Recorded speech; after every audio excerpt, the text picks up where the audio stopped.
Hello everyone and welcome back to UGC NET mentor. I hope you all are doing well. Guys, आज के इस video lecture में discuss करेंगे हम research methodology की कुछ important MCQs for PhD entrance exam and also for UGC net, क्योंकि जो है टॉपिक आपको कॉमन है। पीएचडी में इसकी वेटेज ज़्यादा होती है, यूजीसी नेट में एक जस्ट आपकी एक सिंगल यूनिट है जिसमें से 4 से 5 क्वेश्चन बनते हैं एग्जाम में, तो आपको उस पर्पज से कवर करना होता है। बट फॉर पीएचडी एंट्रेंस आपको ज़्यादा अच्छे से ज़्यादा डिटेल में करना होगा, ज़्यादा टॉपिक को कवर करना होगा, बिकॉज आपके एंट्रेंस एग्जाम में इसकी वेटेज ज़्यादा मार्क्स की रहती है।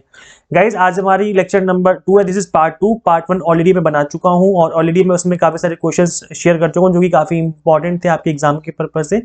मैं आपको दिखा दूँ मैं किसकी बात कर रहा हूँ।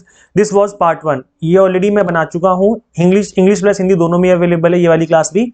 इसका लिंक मैं इसी वीडियो के डिस्क्रिप्शन बॉक्स में दे दूंगा, वहां पर जाके आप चेकआउट कर लेना। अदरवाइज हमने रिसर्च एप्टीट्यूड को हमने कुछ थ्योरी पार्ट भी कवर किया है, उसकी कंप्लीट प्लेलिस्ट आपको मिल जाएगी। प्लेलिस्ट का लिंक दे दूंगा जिसके अंदर ये वाला लेक्चर भी इंक्लूड होगा। ठीक है, तो कंप्लीट प्लेलिस्ट आप देख लो अगर आप रिसर्च की प्रिपरेशन कर रहे हो फॉर पीएचडी एंट्रेंस या फिर यूजीसी नेट, किसी भी पर्पज से आप पढ़ रहे हो, दोनों ही चीज जो है आपके लिए इंपॉर्टेंट रहने वाली है।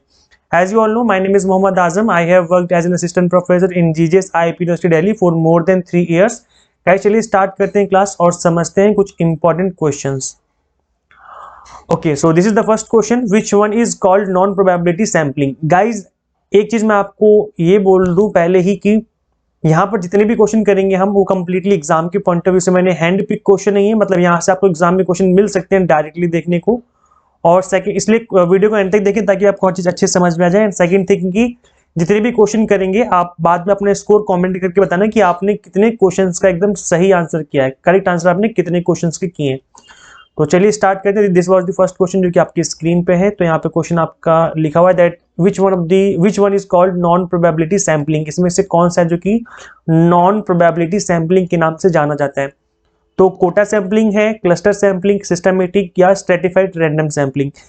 और अगर हिंदी में बात करें तो किसे गैर संभाव्यता नमूनीकरण कहा जाता है? गाइज, मैंने सैम्पलिंग के ऊपर एक कंप्लीट वीडियो लेक्चर बनाया हुआ है जिसमें मैंने हर तरह की जो सैम्पलिंग होती है, चाहे आपका प्रोबेबिलिटी सैम्पलिंग है चाहे आपकी नॉन प्रोबेबिलिटी सैम्पलिंग है, दोनों को ही मैंने अच्छे से एक्सप्लेन किया हुआ है। ये हमारी प्रीमियम क्लासेस का पार्ट है। मैं बात कर रहा हूँ प्रीमियम क्लासेस की। इसका जो लिस्ट मैं आपको दे दूंगा इसी वीडियो के डिस्क्रिप्शन बॉक्स पे, जिसकी मैं बात कर रहा था अभी रिसर्च एप्टीट्यूड वाली, तो उसके अंदर ये आपको लेक्चर मिल जाएगा। सो गाइस, क्या होना चाहिए आपके अकॉर्डिंग राइट आंसर? चलिए बताइए फटाफट से, सोचिए क्या होना चाहिए इसका राइट आंसर। तो इसका राइट आंसर क्या होगा? चलिए मैं इसको लेके चलता हूँ आपको इसके आंसर वाले पेज पे। So quota sampling is the right answer. ये आपका नॉन प्रोबेबिलिटी सैम्पलिंग का पार्ट हो जाएगा। तो यहाँ पर मैंने कुछ डाल दिए मेथड प्रोबेबिलिटी सैम्पलिंग के। ये मेथड आप याद कर लीजिए इनके नाम, चाहे आप स्क्रीनशॉट ले सकते हैं, क्योंकि मैं हर क्वेश्चन को आपको अच्छे से एक्सप्लेन करूंगा। बिकॉज क्वेश्चन रिपीट नहीं होते हैं बट टॉपिक रिपीट होते हैं। सेम टॉपिक पे हो सकता है कि कोटा सैम्पलिंग ना पूछ के इस बार आपसे पूछ लें पैनल सैम्पलिंग या पूछ लें स्नोबॉल सैम्पलिंग, बताओ कौन सा मेथड में आता है, प्रोबेबिलिटी होती है फिर नॉन प्रोबेबिलिटी होता है। तो गाइस, क्वेश्चन चेंज हो सकता है बट टॉपिक तो सेम ही रहता है। तो आपको अगर प्रोबेबिलिटी और नॉन प्रोबेबिलिटी पता होंगी तो आप इजीली आंसर कर पाएंगे। तो याद कर लो इसका। प्रोबेबिलिटी में आते हैं आपके simple random sampling, systematic sampling, stratified sampling, cluster sampling, area sampling and multi stage sampling. Non probability में आते हैं judgement sampling, convenience sampling, quota sampling, panel sampling and snowball sampling. तो ये आपके यहाँ पर प्रोबेबिलिटी और नॉन प्रोबेबिलिटी सैम्पलिंग के पार्ट हो जाएंगे। आप इसका स्क्रीनशॉट भी ले सकते हैं। अगर आप इनको चाहते हैं डिटेल में समझना चाहते हो ना, इनको एग्जांपल के साथ डेफिनेशन प्लस एग्जांपल सब समझना चाहते हो तो वीडियो देख लो। मैंने इसको ऑलरेडी वीडियो बनाई हुई है सैम्पलिंग के ऊपर। मैं बोला था ना रिसर्च एप्टीट्यूड करके या रिसर्च मेथोडोलॉजी करके आपको प्लेलिस्ट मिल जाएगी इसी वीडियो के डिस्क्रिप्शन बॉक्स में। उस पर क्लिक कर लेना, इसमें सैम्पलिंग वाली जो वीडियो है आपको मिल जाएगी, उसको आप देख लेना। तो वहां से आपको सभी चीजें क्लियर हो जाएंगी। Now next question, formulation of hypothesis में नॉट बी रिक्वायर्ड। इसमें से क्या है जो कि हाइपोथेसिस के लिए रिक्वायर्ड नहीं होता है? तो सर्वे मेथड, फॉर्मुलेशन, परिकल्पना के निरूपण की आवश्यकता नहीं हो सकती। इसमें कौन सा मेथड है जिसमें हाइपोथेसिस नहीं बनाओगे तो भी चलेगा? आपको पता है जनरली हम हाइपोथेसिस बनाते हैं, एक होती है नल हाइपोथेसिस और एक होती है अल्टरनेट हाइपोथेसिस। इसको बना करके हम अपनी रिसर्च कंप्लीट करते हैं। बट इसमें कोई कौन सा मेथड है जिसमें की जरूरत नहीं पड़ती आपकी? नॉट रिक्वायर का मतलब है कि हो सकता है कि आवश्यकता ना पड़े, वैसे पढ़ सकती है बट हो सकता है, there is a possibility. May not लिखा है ना, तो देयर इज ए पॉसिबिलिटी। तो यहाँ पर सर्वे मेथड है आपका historical studies, normative studies and experimental studies. तो गाइस, हिस्टोरिकल स्टडीज जो होती है आपकी क्वालिटेटिव होती है, बिकॉज आप उस पर एक्सपेरिमेंट वगैरह नहीं करते हैं, जो आपको डेटा अवेलेबल रहता है पहले से उन्हीं पर आप रिलाई करते हैं। तो यहाँ पर हिस्टोरिकल रिसर्च हो जाएगा। सो गाइज हिस्टोरिकल रिसर्च होती क्या है? It is a qualitative technique. Historical research studies the meaning of past event in an attempt to interpret the fact and explain the cause of event and their effect in the present event. तो इस तरीके से जो है आपकी historical research की जाती है, that is a qualitative technique. Next इसमें गाइस क्वेश्चन है आपका, which one of the following principles is not applicable to sampling. इसमें से कौन सा प्रिंसिपल है जो कि सैम्पलिंग पे एप्लीकेबल नहीं होता है? आपको नहीं वाला बताना है। So sample unit must be clearly defined. तो ये फॉलो करेगा बिकॉज आपका सैंपल यूनिट जो है वो अच्छे से डिफाइन होना चाहिए, तभी तो आप सैंपल चूज कर पाएंगे। Next sample units must be dependent on each other. तो क्या ये डिपेंडेंट होनी चाहिए? Same units of sample should be use through out the study. तो ये सही है, सेम सैंपल यूनिट ही हमें यूज करना होता है। ऐसा नहीं कि आप अभी कुछ और सैंपल ले लो और फिर जब आप स्टडी को एंड करने वाले हो तो आप दूसरा सैंपल उठा लो, तो ऐसा नहीं है। सेम सैंपल से हम अपनी कंप्लीट स्टडी करते हैं। और sample units must be chosen in systematic and objective manner. तो ये भी ठीक है। मतलब ऑब्जेक्टिव का मतलब होता है कि आप, वस्तुनिष्ठ का मतलब होता है कि पक्षपात नहीं होना चाहिए, आपका बाइस्ड नहीं होने चाहिए। तो हाँ, ये भी ठीक है। तो ये यहाँ पर जो है ऑप्शन नंबर बी, इस पर डाउट लग रहा था और आई थिंक यही इसका राइट आंसर होना चाहिए। चलिए आप लोग बताइए आपके अकॉर्डिंग क्या है इसका आंसर। सोचिए जल्दी से, बाद में कमेंट करके बताना कि कितने ठीक निकले आपके। सो इसका हो जाएगा sample units must be dependent on each other. ठीक है, यहां पर जो आपका ऑप्शन नंबर बी है that will be the right answer. Next question आपकी स्क्रीन पे आ चुका है, research problem is not feasible. इसमें जो रिसर्च प्रॉब्लम फिजिबल नहीं होती है, एक शोध समस्या केवल तभी संभव नहीं है जब क्या हो? It is A researchable, it has utility and relevance, it is new and adds something to the knowledge and it consists of independent and dependent variable। तो यहाँ पर गाइस ये जो है option number D will be the right answer, because यहाँ पे लिखा हुआ है नॉट फिजिबल। कब फिजिबल नहीं होती है? जब इंडिपेंडेंट और डिपेंडेंट दोनों ही उसके अंदर कंसिस्ट होते हैं, तब नहीं होना, तब नहीं होता है फिजिबल। अब ये गाइस क्या होता है मैं आपको समझा देता हूँ एक बार, ताकि आपको अच्छे समझ में आ जाए। तो इंडिपेंडेंट एंड डिपेंडेंट वेरिएबल्स क्या होते हैं, एक एग्जांपल लेके बताता हूँ ताकि आपको समझ में आ जाए। डिपेंडेंट वेरिएबल होता है इसके ऊपर डिपेंड, और इंडिपेंडेंट जो होता है वो आजाद होता है, उसका इससे कोई लेना देना नहीं है, वो आजाद है इससे। जैसे एग्जांपल के तौर पे, अगर एज ए मार्केट रिसर्चर मैं रिसर्च कर रहा हूं अपने कंपनी को लेकर के कि मेरी कंपनी की जो सेल्स है वो कम क्यों हो रही है, क्या रीजन है। ठीक है, तो ये जो सेल्स है, एक तो मैं इसके बारे में जानना चाहता हूँ, इसके ऊपर मैं रिसर्च करना चाहता हूँ। तो एक दूसरा आपका एडवर्टाइजिंग। आप सभी को पता होगा कि जितना ज़्यादा हम एडवर्टाइज करते हैं सेल्स बढ़ती है, और एडवर्टाइज कम करेंगे तो सेल्स क्या हो जाती है? कहीं ना कहीं कम हो जाती है, बहुत कम नहीं तो बट कहीं ना कहीं कम हो जाती है। तो यहाँ पर जो एडवर्टीजमेंट है, एडवर्टाइज है, that is your independent variable, वो आजाद है। और सेल्स है दैट इज डिपेंडेंट, क्योंकि ये डिपेंड करती है एडवर्टाइज के ऊपर। ज़्यादा एडवर्टाइज करोगे तो सेल्स बढ़ जाएगी। ठीक है, तो मतलब कहने का क्या होगा कि जो सेल्स है वो एडवर्टीजमेंट पे डिपेंड कर रही है, और एडवर्टीजमेंट बहुत कम कर दोगे तो सेल्स भी क्या हो जाएगी? कम हो जाएगी, बिकॉज मार्केट में लोग आपको इतना पहचानेंगे नहीं, जानेंगे नहीं कि क्या आप लोग क्या प्रोवाइड कर रहे हैं। तो यहाँ पर ये हो जाएगा आपका इंडिपेंडेंट वेरिएबल और ये हो जाएगा आपका डिपेंडेंट वेरिएबल। तो आप एक रिसर्च करने जा रहे हो जहां पर दोनों चीजें ही आप लेकर के रिसर्च करोगे एक प्रॉब्लम के अंदर, तो फिर प्रॉब्लम हो जाएगी। मतलब यहाँ पर कहने का ये हो गया कि सेल्स और एडवर्टीजमेंट, आपको इसको समझना है कि भाई हमारी कहाँ ऐसी गलती रह गई, हमने क्या एडवर्टीजमेंट कम करी जिसकी वजह से सेल्स कम हो गई। तो हमें इस पे रिसर्च करनी है, हमें इसके बारे में समझना है, इसको जानना है कि क्या गड़बड़ कर दी हमने इसमें, ना कि इसको डिपेंडेंट को। ठीक है, तो यहाँ पर दोनों जो चीजें होंगी वो अगर रहेंगी तो फिर आपका फिजिबल नहीं हो पाएगी स्टडी। एक ही टॉपिक को लेकर के देखना है कि इसमें क्या गड़बड़ी कर दी थी हमने। तो इसका राइट आंसर क्या हो जाएगा?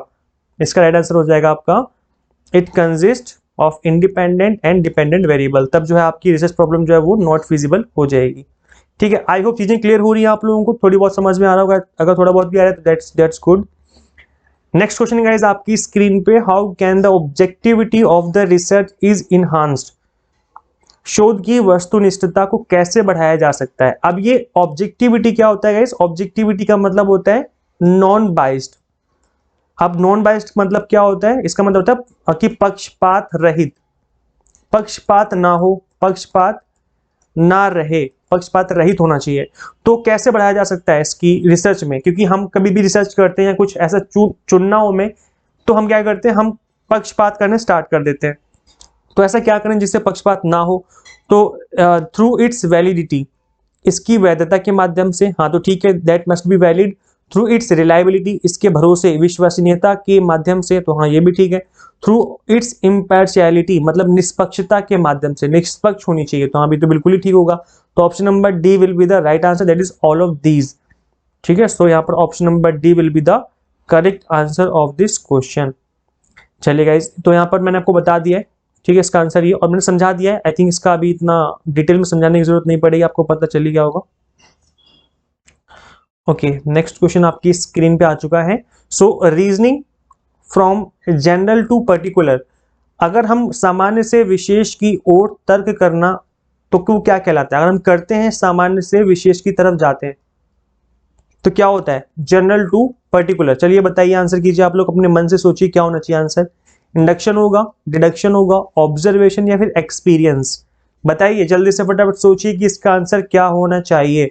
बताना है आपको लास्ट में कमेंट करके कि आपके टोटल कितने थे, 8 क्वेश्चन में से आपके टोटल कितने क्वेश्चन सही हुए हैं, आपको बताना है लास्ट में, ठीक है। तो अपने मन में सोचिए क्या होना चाहिए इसका आंसर। चलिए अब मैं इसका आंसर बताता हूँ। Right answer will be deduction. क्या होना चाहिए? Option number B, deduction. Reasoning from general to particular को बोलते हैं हम लोग डिडक्शन रीजनिंग, ठीक है। और ये आपका रिसर्च के अंदर, रिसर्च का पार्ट है आपका ये।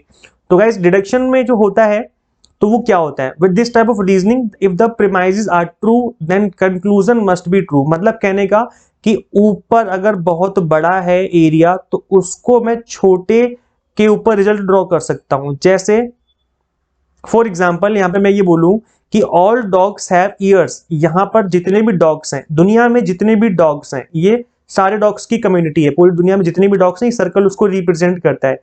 तो जो डॉग्स हैं उनके कान होते हैं, ठीक है, कान होते हैं सभी डॉग्स के। गोल्डन रिट्रीवर्स आर डॉग्स, और गोल्डन रिट्रीवर्स जो है वो डॉग्स की प्रजाति में आते हैं। So therefore they have years, इसका मतलब क्या है कि उनके भी कान होंगे। यस और नो, होंगे नहीं होंगे? तो अगर ऊपर सभी डॉग्स हैं और ये छोटी सी एक प्रजाति है गोल्डन रिट्रीवर्स के, या कोई पर्टिकुलर नेम ले लो, या आपका खुद का पेट जो डॉग है आपके घर में जो आपने पाल रखा है, तो क्या उसके कान होंगे? तो यस, डेफिनेटली होंगे। तो आपने जो जनरल के बारे में आप जानते हो, जो जनरल फिनोमिना है उसको आपने एक स्पेसिफिक बना दिया, क्योंकि आप एक पर्टिकुलर चीज के बारे में बात कर रहे हो अभी, ठीक है। सो इसको क्या बोलते हैं? डिडक्शन बोलते हैं। डिडक्शन का मतलब क्या होता है कि पहले बड़ा था, फिर छोटा, फिर छोटा, फिर छोटा, फिर और छोटा, छोटा, छोटा, छोटा, ठीक है। मतलब जनरल से आप छोटे पे आ गए, डिडक्शन करते चले गए, माइनस मतलब माइनस करते चले गए आप चीजों को, फिर आप लास्ट में एक स्पेसिफिक पे बच जाते हो। That is non age deduction reasoning, ठीक है। आई होप आप लोगों को चीजें क्लियर हो रही होंगी। और जो डिडक्शन का जस्ट अपोजिट होता है इंडक्शन। इंडक्शन के केस में क्या होता है? इंडक्शन के केस में होता है जब आप छोटी सी चीज को बड़ा कर देते हो, जनरलाइज कर देते हो। आप ऐसा कर दो कि आपको छोटी सी नॉलेज है और आपने उसको जनरलाइज कर दिया। जैसे फॉर एग्जांपल, जैसे न्यूटन, जो हमारे न्यूटन भैया, मतलब न्यूटन सर जी थे हमारे, उनके सर के ऊपर एप्पल गिर गया, ठीक है। एप्पल गिरने के बाद वो छोटी सी चीज थी, उन्हें सिर्फ एक एप्पल के बारे में पता था कि अच्छा एप्पल पेड़ से टूटने के बाद हमारे सर पे गिरता है, ऐसा उन्हें पता चल गया।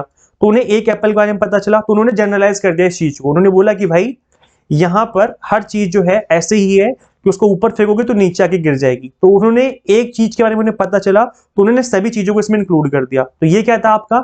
ये हो गया आपका इंडक्शन, मतलब एक से स्पेसिफिक से आप जनरल पे चले गए। समझ में आ गया? तो इसका जस्ट इसका अपोजिट हो जाएगा। डिडक्शन में क्या होता है कि बड़े से आप छोटे पे आ गए, और इसमें क्या हो जाएगा? इंडक्शन में आप छोटे से बड़े पे जाते हो, ठीक है। आपको इतना पता था, आपने इतने के बारे में बता दिया। सो आई थिंक आप लोगों को जो चीजें वो क्लियर हो गई होंगी अभी अच्छे से। अगर आप वीडियो एंजॉय कर रहे हैं गाइस तो कमेंट करके जाना। लास्ट में आप लोग कमेंट नहीं करते हो, प्लीज कमेंट करके जाया करो, बिकॉज आपकी कमेंट सेक्शन से ही हमें मोटिवेशन मिलती है आपके लिए लेक्चर्स क्रिएट करने में। तो आप लोग कमेंट करके बताया करो कि आप लोगों को लेक्चर्स कैसे लगते हैं। ओके गाइज, नेक्स्ट क्वेश्चन करते हैं। So this is the next question. Which one of the following is a web based plagiarism detection software provided by the government? इसमें से कौन सा ऐसा सॉफ्टवेयर जो कि वेब बेस्ड प्लेगरिज्म डिटेक्शन करता है? प्लेगरिज्म का मतलब क्या होता है? वेब आधारित साहित्यिक चोरी। साहित्यिक चोरी का मतलब है कि आप कॉपी कर रहे हो किसी दूसरे का रिसर्च का काम। सपोज करो मैंने कोई रिसर्च पेपर लिखा या मैंने कोई थीसिस लिखा, उसके 2 पेज आपने कॉपी पेस्ट मार लिया अपने रिसर्च पेपर में या अपनी थीसिस में, तो आपने गलती कर दी, गड़बड़ कर दी। इसको बोलते हैं हम लोग साहित्यिक चोरी। आप चोर हो, मतलब एज इन पढ़े लिखे चोर कहलाओगे अगर आप ऐसे काम करोगे, ठीक है। तो हमें क्या करना चाहिए? हमें कॉपी पेस्ट नहीं करना चाहिए रिसर्च के काम को। अगर बात रिसर्च क्यों? बिकॉज रिसर्च का मतलब क्या होता है? रिसर्च का मतलब होता है कि कोई आप न्यू चीज जो है वो बताने जा रहे हो, चाहे वो थ्योरी हो नई थ्योरी ड्रॉ करने जा रहे हो, कोई नया रिजल्ट, कोई नया कंक्लूजन बताने जा रहे हो कि हाँ ऐसा होता है, तो अगर आप वो कॉपी पेस्ट करके करोगे तो दैट डजंट मैटर, कि वो तो ऑलरेडी जो चीजें वो बन चुकी हैं, आप उसी को कॉपी पेस्ट कर रहे हो, तो वो फिर गलत बात हो जाएगी ना। तो एज इन रिसर्च आपको रिसर्च की जो चोरी है वो नहीं करनी चाहिए। तो गवर्नमेंट ने इसके लिए एक प्लेगरिज्म डिटेक्शन, प्लेगरिज्म को सिंपल भाषा में बोले तो कॉपी पेस्ट, जो आप कॉपी पेस्ट करते हैं, ठीक है, उसको रोकने के लिए, डिटेक्शन के लिए सॉफ्टवेयर बनाया है गवर्नमेंट ने। उसको क्या बोलते हैं? शोध शुद्धि बोलते हैं, शोध गंगा, शोध कॉपी, या शोध बोध? चलिए बताइए जल्दी से, फटाफट आंसर कीजिए। जो स्टूडेंट्स मेरी वीडियोस को फॉलो करते हैं, मैं उनको बताता रहता हूं, कभी भी कोई अपडेट आता है गवर्नमेंट की तरफ से किसी भी चीज से रिलेटेड, जनरली मतलब स्पेसिफिकली यूजीसी की तरफ से कोई अपडेट आता है, तो मैं 100% अपडेट देता हूं, ठीक है। और अभी कुछ दिन पहले ही मैंने आपको बताया था कि पीएचडी जो है उसकी थीसिस अब गवर्नमेंट ने, मतलब यूजीसी ने कंपलसरी कर दिया है कि अब आपको अपलोड करना है, कंपलसरी कर दिया कि अब आपको अपलोड करना है ऑनलाइन अपनी थीसिस को। पहले कंपलसरी नहीं था ये, ठीक है। तो अब इसको अपलोड करना है, तो कहां अपलोड करना है? इसको अपलोड करना है आपको शोध गंगा पे। शोध गंगा एक वेबसाइट है जिस पे आपको अपलोड करना पड़ेगा अपना अकाउंट बना करके, लॉगिन करके। तो ये मैंने आप लोगों को कुछ दिन पहले ही बताया था शोध गंगा के बारे में, आई थिंक आप लोगों को पता होगा जो बच्चे रेगुलर वीडियोस देखते हैं। अब आपको सिर्फ इतना कमेंट करके बताना है कि शोध गंगा पे थीसिस को अपलोड करना कब से कंपलसरी किया है गवर्नमेंट ने, यूजीसी ने। ये भी आपके एग्जाम के पर्पस से इंपॉर्टेंट क्वेश्चन हो सकता है कि शोध गंगा की शुरुआत कब हुई, गवर्नमेंट ने कब से ऐसा कंपलसरी किया है कि अब आपको पीएचडी थीसिस जो है वो कंपलसरी है अपलोड करना ऑनलाइन, ठीक है। तो अब आपको मुझे इस वीडियो के नीचे कमेंट करके बताना है कि शोध गंगा की स्टार्टिंग कब हुई है, कौन से ईयर में शोध गंगा को स्टार्ट किया गवर्नमेंट ने। ये भी एक इंपॉर्टेंट क्वेश्चन है, आप लोग गूगल करके जरूर कमेंट करके बताना, ठीक है। कमेंट करके जरूर जाना, आफ्टर वॉचिंग कंप्लीट वीडियो आपको इस पे कमेंट करना है, ठीक है। चलिए तो गाइस बताइए इसका राइट आंसर क्या होगा प्लेगरिज्म डिटेक्शन सॉफ्टवेयर का? तो शोध गंगा तो हो नहीं सकता, बिकॉज शोध गंगा पे तो आपको पीएचडी की जो थीसिस होती है वो अपलोड करनी होती है। तो शोध शुद्धि इसका राइट आंसर हो जाएगा। मैंने आपको कुछ दिन पहले ही अपनी वीडियो में बताया था कि शोध शुद्धि जो है that is the right answer of this question, जो कि गवर्नमेंट ने ऑनलाइन पोर्टल दिया है आपको प्लेगरिज्म डिटेक्ट करने के लिए, ठीक है। सो एमएचआरडी, जिसको हम अभी एजुकेशन मिनिस्ट्री के नाम से जानते हैं, government of India has initiated a plagiarism शोध शुद्धि which provides access to plagiarism detection software PDS जिसको बोलते हैं हम लोग, to all universities institutions in India since September 2019. 1000 plus institutions are identified which includes central universities, state universities and deemed universities। मतलब सभी को ऑलमोस्ट गवर्नमेंट ने access दिया हुआ है।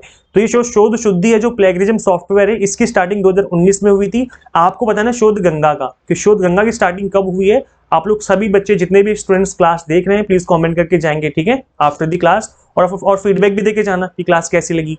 आप लोग फीडबैक नहीं देके जाते ना, लाइक फीडबैक देके जाया करो। चलिए next question, which is the best university institute for research in India according to 2021 ranking? 2021 ranking के अनुसार इसमें से कौन सी यूनिवर्सिटी या इंस्टीट्यूट जो है वो टॉप में है इंडिया में एज ए रिसर्च, वहां पर रिसर्च बहुत अच्छी होती है। 2021 रैंकिंग के अनुसार भारत में शोध के लिए सबसे अच्छा विश्वविद्यालय संस्थान कौन सा है इसमें से? चलिए जल्दी से बताइए, अपने मन में सोचिए आंसर कि क्या होना चाहिए इसका राइट आंसर, और फिर आप लोग मुझे कमेंट करके बताना कि आप लोगों की कितने आंसर ठीक गए हैं, ठीक है। सो गाइस यहाँ पर राइट आंसर हो जाएगा आपका IISc Bangalore. Bangalore is the right answer. 2021 के रैंकिंग अकॉर्डिंग गवर्नमेंट ने इसको टॉप पे पाया है। सो देखते हैं इसके अंदर the union education minister Dharmendra Pradhan, इस टाइम पर एजुकेशन मिनिस्टर कौन है? धर्मेंद्र प्रधान जी हैं, ठीक है। तो इनका नाम याद रखना। Recently release the 6th edition of national institutional ranking framework NIRF। तो गाइस NIRF की फुल फॉर्म भी इंपॉर्टेंट एग्जाम के लिए। देख रहे हो आप, एक सिंगल क्वेश्चन में, एक ही क्वेश्चन में कितनी सारी चीजें जो है आपको यहाँ पर कवर हो जाती हैं। तो इसकी फुल फॉर्म भी आपके एग्जाम के पर्पस से इंपॉर्टेंट है। अच्छा कई बच्चे ना कंप्लेंट करते हैं कि सर ना आप बहुत कम क्वेश्चन करवाते हो, 8 क्वेश्चन करवाते हो, कभी 10 क्वेश्चन करवाते हो, 50-50 क्वेश्चन क्यों नहीं करवाते? तो यार एक बात सोचो, अपने खुद मन में सोचो, अगर मैं आपको सिर्फ क्वेश्चन करवाऊं जिसका टाइम सिर्फ 30 सेकंड का से भी कम का टाइम लूं मैं, और क्वेश्चन करवा के एमसीक्यूज आगे बढ़ता जाऊं, तो एक बात आपको पता है, क्वेश्चन कभी रिपीट नहीं होते एग्जाम में। बहुत कम चांस है कि क्वेश्चन रिपीट हो, मतलब एक आध क्वेश्चन कभी कभी रिपीट हो जाता है तो चलता है, बट क्वेश्चन रिपीट नहीं होते हैं गाइस। सुनो, इस बात को समझो, यही तो स्ट्रेटेजी है जो आपको अपनानी एग्जाम के लिए। आप कई बच्चे ना इसी बात में कंफ्यूज हो जाते हैं कि हमने 1000 क्वेश्चन की प्रैक्टिस करके बैठे हैं। 1000 क्वेश्चन की प्रैक्टिस तो कर लिया आपने, लेकिन आपको कॉन्सेप्ट ही क्लियर नहीं है। और कॉन्सेप्ट कब क्लियर होंगे? जब आपको एमसीक्यूज का एक्सप्लेनेशन दिया जाएगा। तो एमसीक्यूज का एक्सप्लेनेशन बहुत जरूरी होता है, बिकॉज सेम क्वेश्चन रिपीट नहीं होता, बट सेम टॉपिक पे क्वेश्चन बन सकता है किसी दूसरी तरीके से। समझ रहे हैं आप लोग? तो यहां पर क्वेश्चन का एक्सप्लेनेशन समझना जरूरी है। 8 क्वेश्चन किए, 10 क्वेश्चन किए, 50 क्वेश्चन किए, डजंट मैटर, मैटर ही नहीं करता। मैटर करता है कि आपने कितने कॉन्सेप्ट क्लियर किए, आपको कितनी नई चीजें पता चली इस वीडियो लेक्चर्स के थ्रू। समझ रहे हैं आप लोग? तो इसलिए वीडियो इस क्वेश्चंस का एक्सप्लेनेशन समझना जरूरी है। 50 क्वेश्चंस करने जरूरी नहीं है, बल्कि अगर आपने 10 क्वेश्चन भी अच्छे से समझ के कर लिए, उनके अराउंड जो क्वेश्चंस बन सकते हैं उनको आपने समझ लिया, दैट इज ग्रेट। वो एकदम एक ऐसी चीज है जो कि आपको मजा ही आ जाएगा, क्योंकि एग्जाम में क्वेश्चन आपको मिल सकते हैं यहां से। ठीक है, सो एनआईआरएफ की जो फुल फॉर्म है ये बहुत इंपॉर्टेंट है, और अभी क्वेश्चन बनाए इसके। अभी जो एग्जाम हुए ना यूजीसी नेट के, वहां पे पूछा गया था एनआईआरएफ की रैंकिंग। आप देखना एनालिसिस की वीडियोस में हर पेपर का एनालिसिस करता हूं, उसमें मैंने पाया था कि एनआईआरएफ की फुल फॉर्म भी एग्जाम में पूछी गई है। तो इसके फुल फॉर्म याद कर लीजिए आप लोग। The research category was introduced this year and IISc Bangalore has been adjust the best. IISc Bangalore जो है उसने टॉप किया है। सेकंड नंबर पे था IIT Madras, this is second position, and IIT Bombay is third position. ठीक है, तो इंडिया में ये जो पोजीशन है आपकी रिसर्च के इंस्टीट्यूट्स की, और आपको यहाँ पर मैंने बता दी है। तो आई होप आप लोगों को क्लियर हो गया होगा कि यहाँ पर रिसर्च की जो है कौन टॉप पे है। IISc Bangalore is on the top. Now guys, अगर आप पीएचडी के एंट्रेंस की प्रिपरेशन कर रहे हो, आप किसी भी यूनिवर्सिटी में पढ़ रहे हो, अभी फिलहाल तो इग्नू के फॉर्म निकले हुए हैं, मतलब इग्नू की अभी 7 जनवरी लास्ट डेट है। अगर अभी भी आप अप्लाई करना चाहो तो कर सकते हो। अगर इसके अलावा भी आप किसी दूसरी यूनिवर्सिटी के लिए पढ़ रहे हो, तो वहां पर रिसर्च तो जरूरी है, रिसर्च तो पूछा ही जाता है। तो यहाँ पर मैंने completely exam targeted based study आपको कराने का प्लान किया है, जिसके लिए मैंने आपके लिए नोट्स कवर यहाँ पर कर दिए हैं, नोट्स बना दिए आप लोगों के लिए। Completely exam targeted based notes हैं, और ये एग्जाम ओरिएंटेड है अकॉर्डिंग टू सिलेबस मैंने बनाए हैं, और इसमें एमसीक्यूज भी डाल दिए ताकि आप प्रैक्टिस भी कर पाए। कुछ एमसीक्यूज के मैंने यहाँ पर एक्सप्लेनेशन भी डाल रखा है ताकि आपको अच्छे समझ में आ जाए। ठीक है, so guys completely target based study कीजिए, बी स्मार्ट, क्योंकि आपको टारगेट बेस्ड स्टडी करने की जरूरत है। बच्चे क्या करते हैं, मार्केट से बुक परचेज कर लेते हैं। बुक्स बहुत ज्यादा कॉम्प्रिहेंसिव होती हैं, 400-400 500-500 पेजेस की बुक होती हैं, और बहुत ज्यादा भर भर के लिखा होता है, लैंग्वेज भी काफी टफ होती है। तो ऐसे में चीजें समझ में नहीं आती हैं। और यहीं पर अगर हम नोट्स की बात करें तो केवल 200 पेजेस की नोट्स हैं, और वो भी केवल to the point explanation given है, प्लस एमसीक्यूज गिवन है। और यहाँ पर जो एक्सप्लेनेशन गिवन है, इसमें मैंने एग्जाम्पल भी डाल रखे हैं ताकि आपको समझ में आ जाए चीजें। ठीक है, तो कई बार चीजें समझ में नहीं आती, बट आपको एग्जाम्पल से चीजें समझ में आ जाती हैं, तो एग्जाम्पल भी डाल रखे हैं मैंने। तो नोट्स के रिगार्डिंग आप मुझे इस गिवन व्हाट्सएप नंबर पे मैसेज कर देना, कॉल प्रेफरेबल नहीं, बिकॉज मैं कई बार लेक्चर ले रहा होता हूँ तो मैं कॉल पिक नहीं कर पाता। तो आप इस गिवन नंबर पे मुझे व्हाट्सएप पे मैसेज कर देना, और मुझे कंप्लीट बता देना that you want research notes English medium, या फिर you want research notes in Hindi medium. दोनों ही मीडियम में अवेलेबल है, आप लिख देना ऐसे करके, रिसर्च नोट्स इंग्लिश मीडियम या रिसर्च नोट्स हिंदी मीडियम करके। तो मैं आपको कंप्लीट डिटेल शेयर कर दूंगा, साथ ही कुछ डेमो नोट्स भी शेयर कर दूंगा। देखो गाइज, नोट्स बनाने में काफी टाइम लगा है, काफी रिसर्च करके नोट्स बनाए गए हैं, तो काफी एफर्ट लगे हैं। कुछ चार्जेस हैं, इन नॉमिनल से चार्जेस हैं, इन चार्जेस को पे करके आप इन नोट्स को अवेल कर सकते हैं।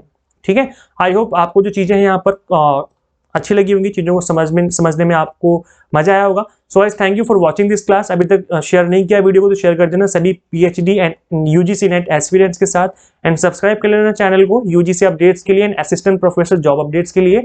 गाइज, इस वीडियो लेक्चर में इतना ही। प्लीज आप लोग फीडबैक देके जाना जरूर। ठीक है, आप लोगों के फीडबैक बहुत इंपॉर्टेंट होते हैं मेरे लिए, समझा करो इस चीज को, आपकी फीडबैक से मोटिवेशन मिलती है। तो प्लीज फीडबैक जरूर देके जाना। गाइस, इस वीडियो लेक्चर में इतना ही, मिलते हैं नेक्स्ट क्लास में। Till then keep watching UGC NET mentor. Thank you so much.